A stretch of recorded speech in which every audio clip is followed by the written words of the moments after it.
When you go to a grocery store and there is a greeter there, it is mandatory for them to smile and say hello to you and whatever else is on their script. There's something very sick about that. You know, you can imagine how it came about because someone at corporate noticed that when the employees or managers say hi to people and are friendly, that creates a positive environment that is good for business and all that.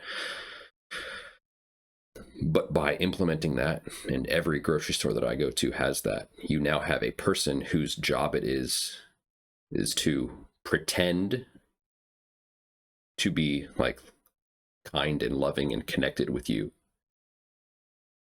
But that's a trick. That's their job.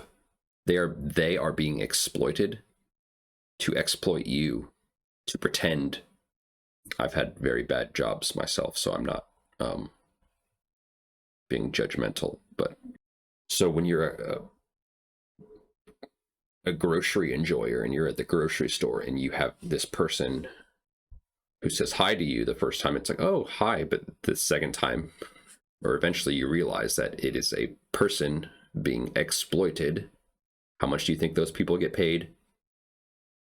They're being exploited to confuse you, to make you think this grocery store that you're at is like a human establishment when it's not. It's a corporate, data-driven,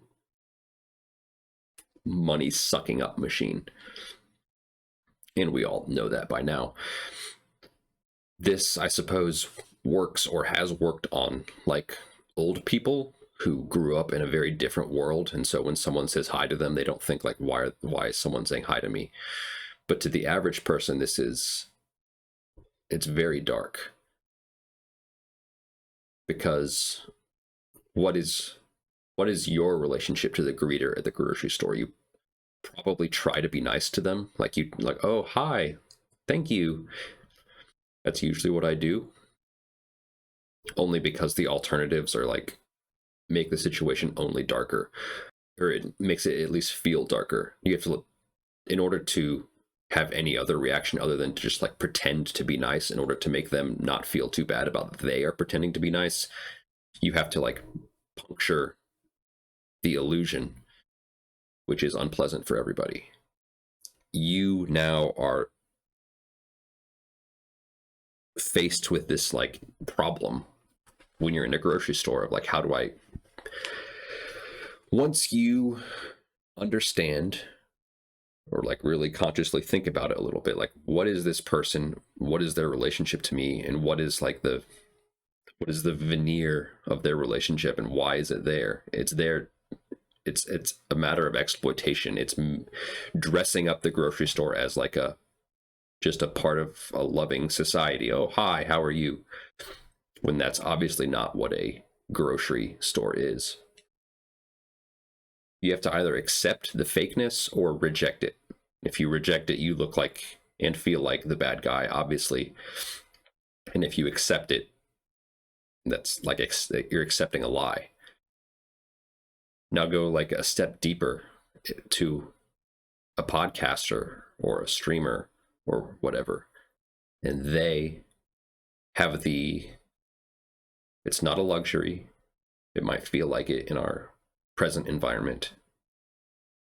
They have the opportunity to not be fake and not just be, oh, hi, how are you? Thank you. They have the opportunity to actually speak to you in a real way. However, they are inevitably going to, at least a part of them is encouraged, incentivized, even in some ways forced to make that situation about exploiting you and making money for themselves. If you just close your eyes for a second, there's something very dark about media advertising sports gambling to like young men, but that is absolutely everywhere. It's just become so accepted in such a short period of time that promoting sports gambling, promoting gambling to young economically disadvantaged men is okay. It is not okay. It could not be okay.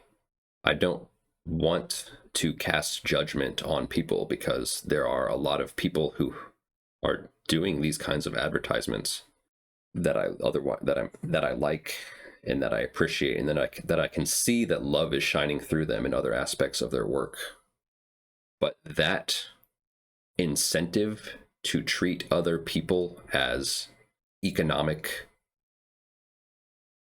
resources for yourself, it sneaks its way into everything. And when the prospect of finding a real job that pays not enough, I think we're allowed to admit this now. The jobs that are available to you that do not require you to debase yourself or debase other people do not pay enough. It's very hard to find a job that pays you enough to afford eventually one day, I don't know, a house or food for your family that is like legitimate work. Maybe if you know the right person. Think now about like the managerial class in this country. Like a lot of the kinds of jobs that you get the job, and then if you do good, you can become a manager at the job. But what a manager is nowadays is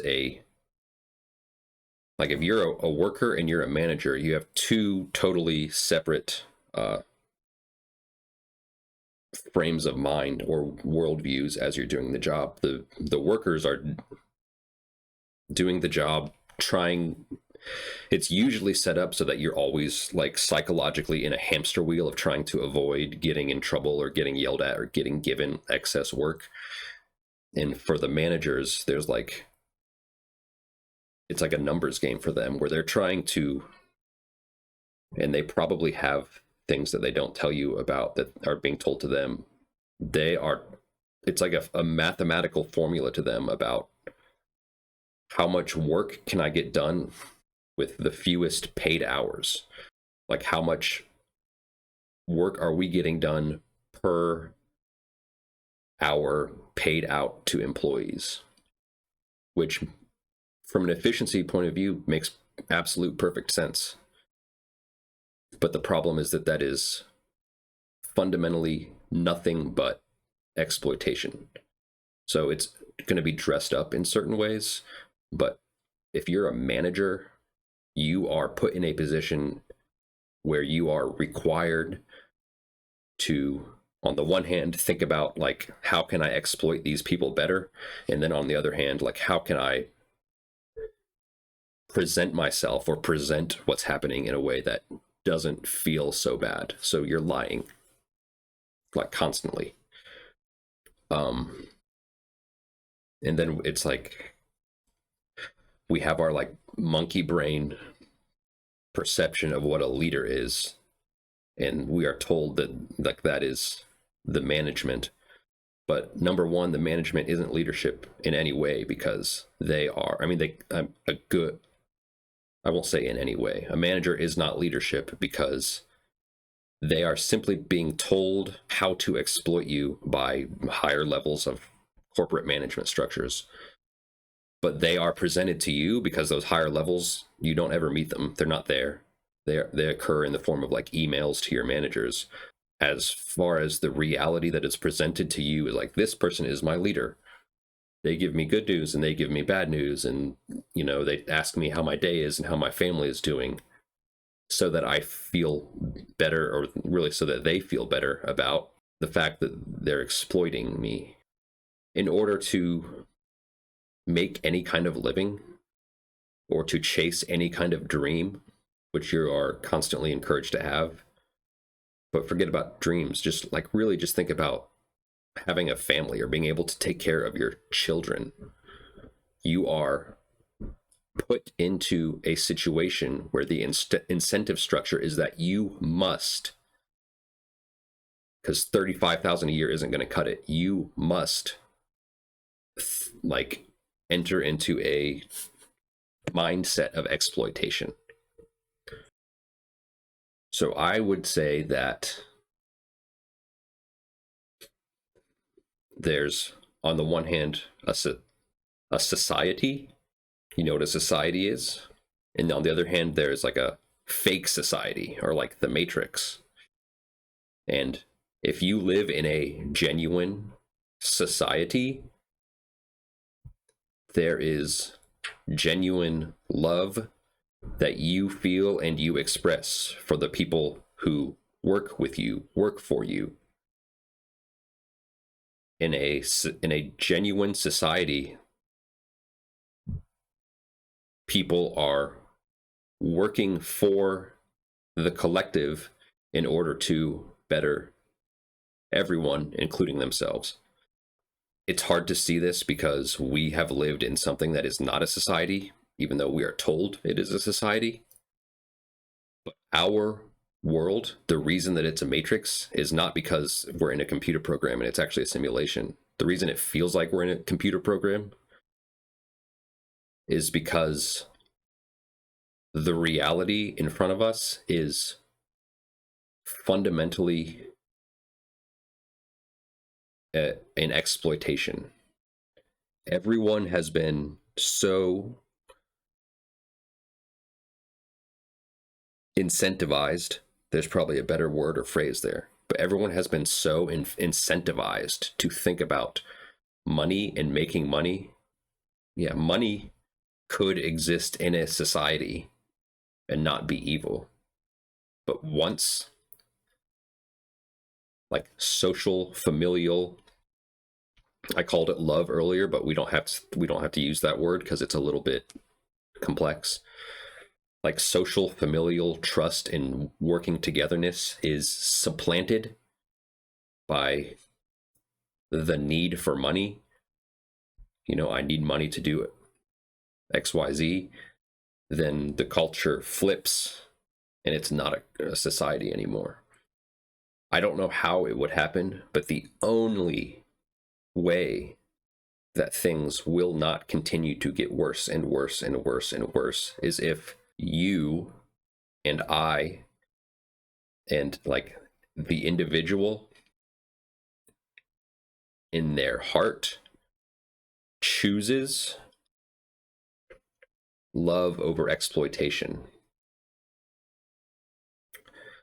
And don't get too tripped up on the words. You don't have to, like, because love is kind of confusing because people define love in very different ways. But think of it as like seeing people as things that can meet your needs versus seeing other people's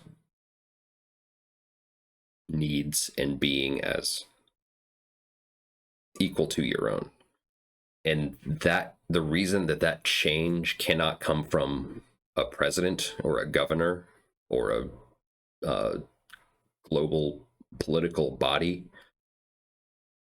is that all of those things are so enmeshed into the capital technocratic system that in order to become the president or the governor or the United Nations, whatever, you have to think exploitatively in order to accomplish those things. You have to allow your entire being, because it takes a lot of like strategy and networking, you have to give over your being to that like strategic exploitative manner of thinking. So Sam Altman is developing AI for the betterment of humanity. But how much money is caught up in that? How much does Sam Altman need to play the game of getting people to like him, to give him money, to give him resources, to give him time, so that he can accomplish his goals? And then also think about like the China element of it, where there are other entities in a sort of arms race of AI. And everyone agrees. You will not find anyone who does not agree that AI is dangerous. They will disagree on the particulars of how it is dangerous and like whether it is now or 10 years from now. But everyone agrees that the development of not the development necessarily, but the implementation of AI into our world is dangerous. But because of the incentives to beat China, or to raise all the money, exploit all the engineers, and get the job done faster, better, in order to, like, he's selling you a dream. All these people are. They're selling you a dream. And that's not to say that AI doesn't have tremendous technological potential.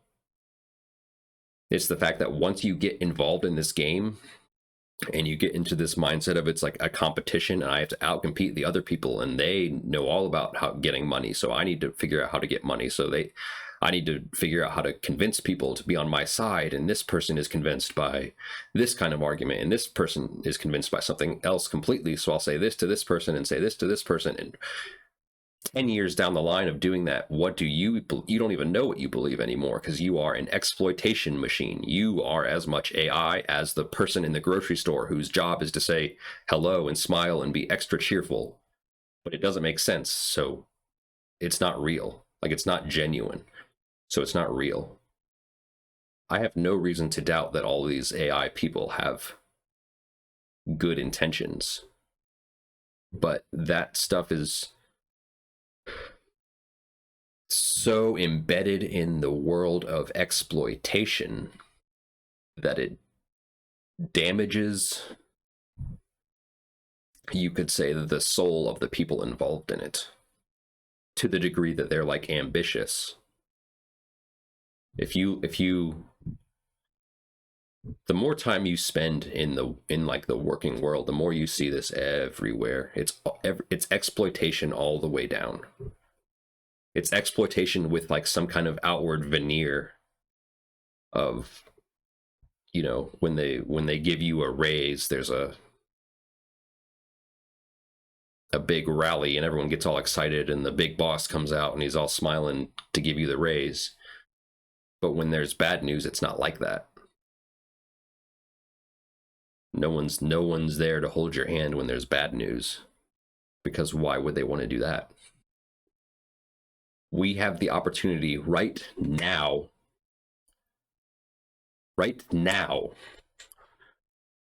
to turn our matrix back into a real society, to exit the simulation. Like, planet Earth is not on a computer program. The reason everyone is thinking that way is because we live in a matrix of economic exploitation. So every encounter that you have, not every encounter, most of the encounters that you have, specifically shopping, working, like in anything in the economy, those encounters are all at least mostly fake.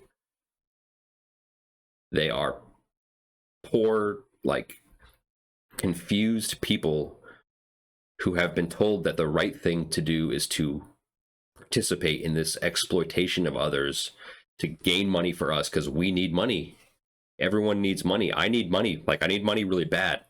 And I'm trying to think, I find myself trying to think of different things that I can do. And stuff like what I'm doing right now is what always comes to mind. But then as soon as I start trying to think about how I can make money off of it, my mind goes to that exploitation place and I just get lost. And I could probably do that. Like, I could probably find a way to make money off of like streaming or making videos. But every time I just go a day or two down that road of like strategizing, how would I do it, the inspiration falls away, because the reason that I'm making this video now is like, it is coming from right here, because it's true. You know, like, it needs to be shared. People need to understand this, even though it's extremely painful to realize that this veneer is fake. And it doesn't have to be that way. We could decide at any moment to stop it. But the longer that we wait, the more the AI empowered now matrix, like, gets its grip on us tighter and tighter by forcing us to need money and to think about, how am I going to get money? Well, I could, get barely enough to get by being like a wage slave. Or if I'm a little bit okay with exploiting people, I can make a little bit more. And if I'm a little bit more okay with exploiting people, I can make even more.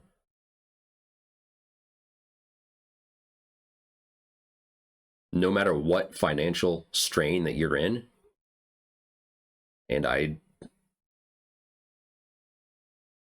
am a part of that for sure, you have to step outside of that way of thinking as much as you can, or things will only get worse. In the country that I'm in, have never lived in a real society. We've always lived in something that is mostly an exploitation structure that tells you to chase your dreams so that you need money, so that you can participate in exploiting other people. And that is why it feels like the world hates you. That's why it feels like we live in a simulation, because all of this fakeness just like keeps creeping in closer and closer and like crunching down on you and surrounding every aspect of your life. It's very dark. And it takes courage and discipline to get out of that. Democracy is not going to do it. It's possible that like a leader figure could, punch a hole in the wall, but it is then incumbent upon all of us to like breach through that puncture and not to lose ourselves to exploiting type thoughts as we enter. Oh, chicken salad. That's very sweet. Thank you.